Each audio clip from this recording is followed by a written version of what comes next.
सौम्या कुमारी, माननीय मुख्यमंत्री जी अपने हाथों से नियुक्ति पत्र देके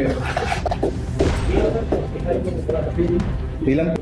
बुर्का विवाद में लगातार बिहार के मुख्यमंत्री नीतीश कुमार का मामला बढ़ता जा रहा है। विपक्ष उनको घेर रहा है, सहयोगी दल उनके बचाव में, उनके सफाई में बयान दे रहे हैं।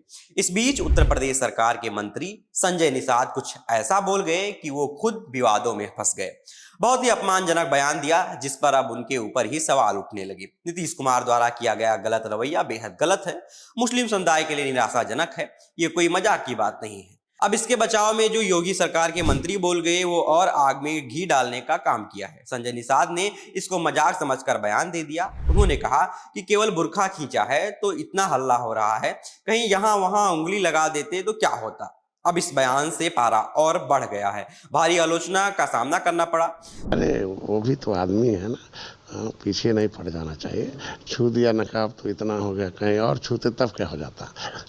उसके बाद संजय निषाद ने सफाई देते हुए कहा, मैंने सिर्फ बात टालने और विवाद ना बढ़े इसलिए ऐसा कहा था। गांव देहात में, पूर्वांचल में बात टालनी होती है तो कहते हैं फलनवा ई बताई कहल और कुछ ना ही कहलना, छोड़े जायदा। मैंने हंसते हुए सहज भाव में ऐसी बात कही थी। ताकि हमारे गांव देहात में जब किसी बात को टालना, हल्के फुल्के अंदाज में खत्म करना होता है तो लोग पारंपरिक तौर पर कहते हैं, जैसे उदाहरण के तौर पर बता, हमारे भोजपुरी में कहा जाता है कि फलानवा यह कहले बना कुछ और ना ही कहला सना, चला ही बतिया छोड़ दे, तो उसको कर दिया जाता है, इस तरीके से बोला जाता है। संजय निषाद का यह भी कहना है कि अगर किसी को उनके बयान का बुरा लगा तो वह अपनी बात वापस लेते हैं। अगर किसी को लगता है तो उस शब्द को मैं चाहता हूँ हमारी तरफ से उसे वापस लेता हूँ।